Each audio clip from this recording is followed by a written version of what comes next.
Hello, everyone. We welcome you all in our next episode of Mental Health Series.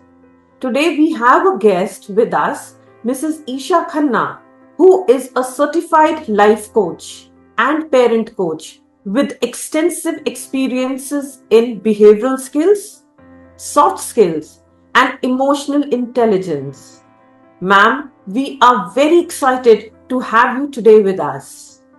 Over to Deepti. Thank you, Rupali, for the warm welcome. And, ma'am, we are truly honored to have you with us today in our mental health series. We are excited to hear your valuable insights, which we believe will inspire and guide many people today. So, without further ado, let's dive into this conversation. But before starting the conversation, if you would give a short introduction of yourself to our viewers. Thank you very much, Rupali and Deepti, for having me here. It's been an honor. My name is Isha Khanna, and I'm a certified life coach as well as a parent coach. It's been 17 years. I'm into soft skills and behavioral skills trainings, into emotional intelligence, neuro-linguistic programming training, as well as coaching. I help people and parents deal with their day-to-day challenges and help them grow in their personal as well as professional development. So that's about me. Thank you. Thank you. Thank you so much, ma'am. So, the first question is like, what type of clients come to you and what are their expectations? Well, as I said that I am into life coaching as well as parent coaching. So I guess get clients who are looking for their personal as well as professional development. Now, when I say personal development in terms of self-esteem issues, sometimes clients face self-confidence issues. They are stuck in their professional role, and I help them identify the gaps, what is stopping them to grow to the next level. Sometimes I get clients who don't understand how to manage their work life balance. So, dealing with the day to day life challenges, any major change that they face in their life, how to cope up with that change. And along with that, as a parent coach, a lot of times working or non working parents come to me. As you see nowadays, it has transitioned. Changes have happened. So people are facing trouble in maintaining connections with their children, or they are lacking strategies how to influence their children to do the right things. So I help them with that. Okay, great. Rupali, you can ask now. That's really very nice to hear all this from you, ma'am. Ma'am, I would really like to know what strategies you find most effective when you help the clients who are coming to you. And when they ask to you that they want to overcome their negative beliefs. So, in those cases, what kind of strategies or techniques you are using? Well, there are numerous strategies that we use. To name a few, I would just say that first of all, it's very important for a client to identify there is a belief that they are stuck with. So I do some self-awareness exercises and ask them certain questions that help them to dive deep into uh, their issues, their childhood, at times what they have gone through, and why do they feel in a certain way. So when I ask these questions, they think a little more deeper to their in their problems, and then we come up with the sometimes we come up with the limiting beliefs that they are facing, because of which it's holding them back. So that's one of another one is we talk about area of concern and area of influence, because a lot of times they clients face the overthinking issues and they don't know where to stop and what they can do and what they cannot do. So I emphasize on area of influence and area of concern, that there are a lot of things that are there can be a concern, but there are only few things that are that falls into the circle of influence. And the more they will focus on the area of influence, they will be enlarging that, and automatically the circle of concern will reduce, and they'll be more independent and self-dependent rather, to handle their life in a better way. Yeah. Absolutely true, ma'am. So now, like as a parent coach, you are already working as a parent coach and a life coach. So what do you think, what impact can parenting styles have on a child's self-esteem and confidence, according to your expertise? What influence a parent can have on the child? Yeah, Well, on their self-esteem and confidence. parents are like the first word that parents' word is like the first word for the child. So anything and everything that parents says to the child, it's like a mark, a solid mark onto that parent, onto that child's self-image. I'll share one simple example. So I recently, my uh, son, I cooked some dish for him, and he came up to me and he said, "Mama, at times you should, whenever you cook something good, no, you should say good job, Isha." And I was surprised because he's 5 years old, and I asked them, I said thank you, and then I asked them, where did you learn this from? And he immediately said, Mama, you only taught me this. That always say good job, Lavya. And I was happy, and a sense of contentment I felt, that whatever we all teach our kids on and off, day in and day out. But these small things, they hold on to themselves, and that's the biggest thing. So, and by the age a child is 7 years, everything and anything that they see in their surroundings, it goes to their mind, and they adapt to that as a sponge, just the way sponge soak water. Anything and everything that is said to the child, or the environment they are groomed by the time they are 7 years of age, it it goes to their subconscious mind. And if parents are saying positive words, if parents are handling their mistakes, even when they are handling their own mistakes, and how they are handling their children's mistakes, play a huge role in how a child sees himself or herself. So that's a strong belief that I have. Yes, Absolutely yes. true, ma'am. So, like in such type of cases, when parents approach to you or their children approach to you, so how do you handle such cases? Like, is there any techniques or something like that you would explain us? So you take one technique I have already shared with you, and another one is like a lot of neuro linguistic programming techniques I use whenever I'm dealing with parents as well as children in the children counseling. So, but another one technique is your how they talk to themselves. There is a critical voice. Sometimes children have that critical voice inside. Even a lot of adults have. It's not just the children. It's all of us have that critical voice. So I share the strategy with them, that how to settle that critical voice, how to handle that. So one of the things that I tell them, that you change the voice. Like for example, if I'm not able to do something, so my critical voice will tell me, Isha, you are stupid. So now I would one of the strategies I would ask, who says I'm stupid?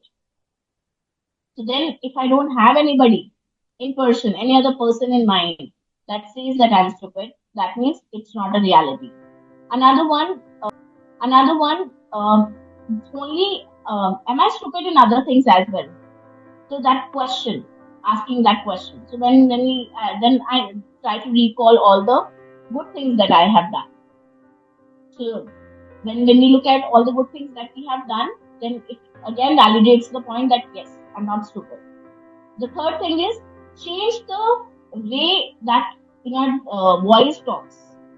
The strong impact that inner voice has on our self-esteem is when it talks with conviction.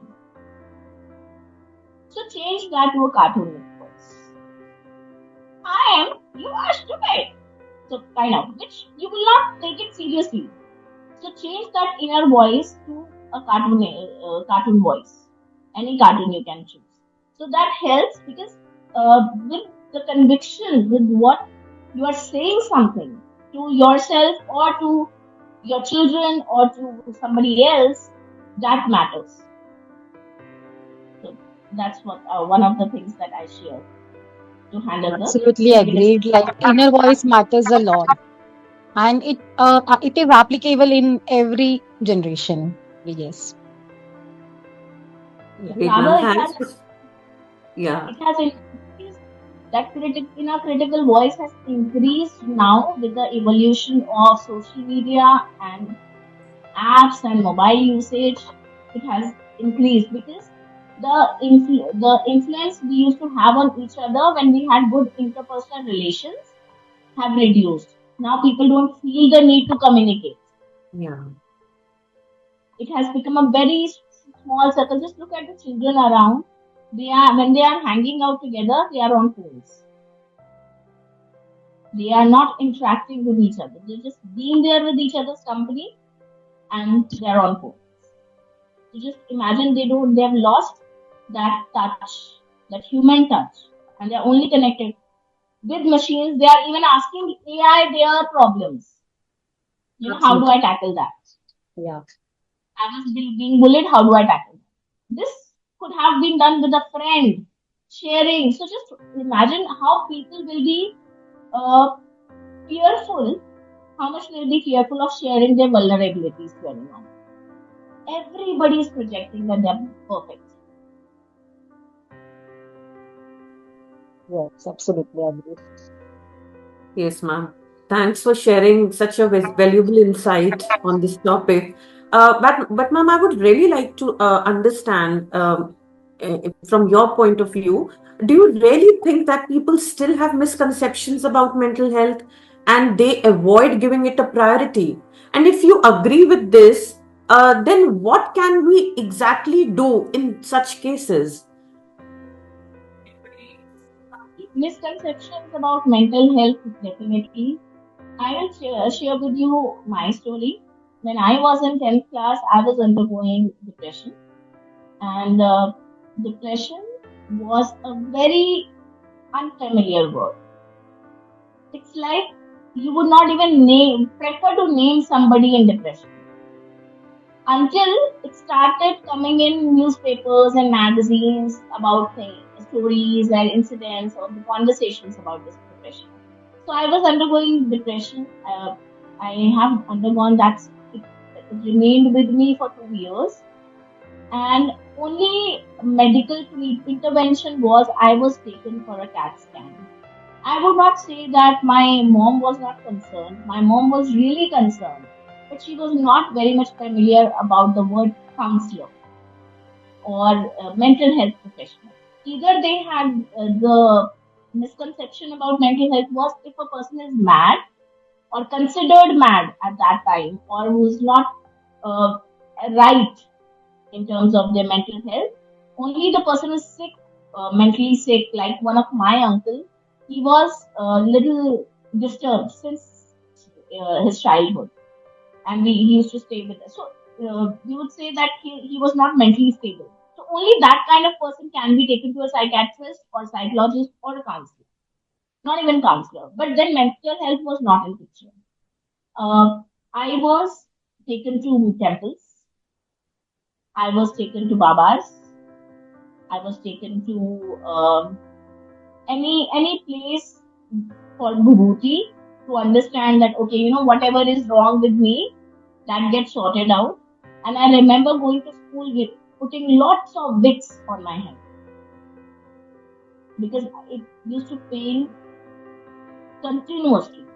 And I remember my teacher, my 11th and 12th class teacher was really compassionate towards me. She was such a nice lady. Uh, she used to be really concerned and she called my mom one day and she said, Ma'am, don't make her sit in the final exams, because she is so much disturbed and she'll not be able to clear it. And my mom asked me, what do you want to do? And I said, no, I will give my exams. Whatever be the case, I will give my exams. And I gave my exams, and I used to study. I used to sleep whole day during my preparation days. Whole day, only half an hour I would get up to eat, and that is when I will study a little bit, and then I'll sleep again. But fortunately, I cleared all my exams of 12th class, and uh, with the help of my school counselor, I was able to get rid of that depression.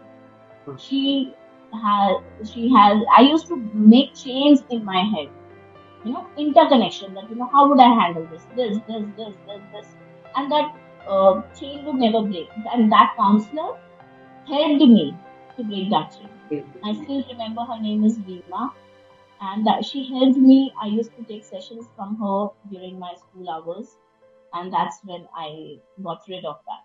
People used to mock me, saying that, she's fearful of exams. She doesn't want to give exams. It's exam fever and things like that. And but then only she could understand what I was going through.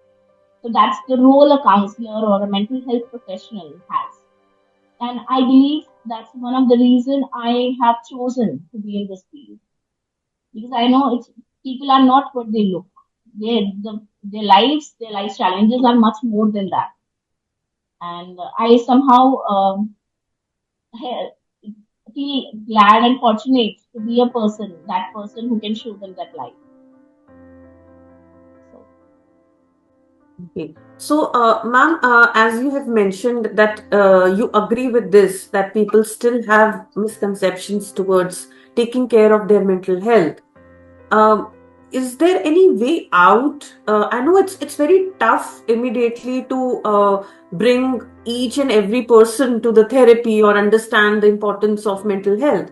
But any small things that we can do to develop those awareness besides putting the posts on social media or just talking about it, because I think it's really not working that much. People still feel that this is something that one can handle on his or her own pace. So is there anything else that we can do about it? I think that it can be taken care of with the help of awareness. We can consult the school professionals and school authorities and help them to take permission, conduct personal these mental health sessions. And even in your community, we can conduct small seminars. We are doing webinars as well. A lot of people into mental health are doing webinars. I am coming up with one of the certification program on multiple intelligence by Howard Gardner, which is on 23rd and 22nd and 23rd of November. So Saturday, Sunday, and 4 to 6, wherein I'll be sharing the tips and tricks to handle different. I'll be sharing what are the different multiple intelligence available in a child and in a person, and how do we identify that? How do we nurture that if we have identified? Because as we say that, as we might have heard, is it a born leader or the leadership can be nurtured? So a person may have some qualities of leadership, but other qualities need to be nurtured in order to help him be a leader. So in the same way, multiple intelligence also, we need to identify what kind of intelligence the child has and how we can develop that. So will be conducting one such session on Zoom, and it's free for all educators and teachers, whoever is interested in learning about that. It's a certificate program by Deep Parenting. So, creating such kind of sessions, awareness, I think it will help make people more aware about the mental health. Nowadays, people have become more interior. They don't want to express what they're going through. They have a happy, smiley face everywhere all the time. because it's good to be strong. It's good to be happy, but you should have at least some inner circle, and which we don't have nowadays, with, to whom you can rely upon because of the distance, time, and from work-life balance issues. So that's where the counselors and life coaches pitch in. You can always speak to us, and we can help you, give you neutral view, non-judgmental. So that's how we can spread the awareness of mental health. Yes, thank you so much, Isha, for sharing your incredible insights and expertise with us today. And I'm sure our viewers will gain a valuable lessons from this episode and will be inspired to implement these learnings in their daily lives. And we also hope that today's conversation will encourage more people to just a minute. Yeah, to seek guidance from experts like you and us without any hesitation, because we have already talked about there is a lot of stigma still in our society. So once again, thank you so much for joining us today in our this mental health series, and we wish you continued success in all the amazing work you are doing, and best of luck from our side also. Thank you. Very Thank you, much. Isha ma'am, for giving us a valuable, yeah, valuable time and so much of information that you have given, shared with us. And we are really thankful to you for that. Pleasure is mine. Thank you very much for having me. And I want to congratulate you both for starting this series. And it's a very good step, I would say, towards creating awareness on mental health, because people are not aware of that. People don't talk about that. They are too much into themselves. They show a different face to the world. So I think with the help and psychologists like you both who help in people into this. So that's a great support to the community, to the society overall. So thank you very much for whatever you are doing. Keep on doing that. Thank you. Thank you. Thank you so much.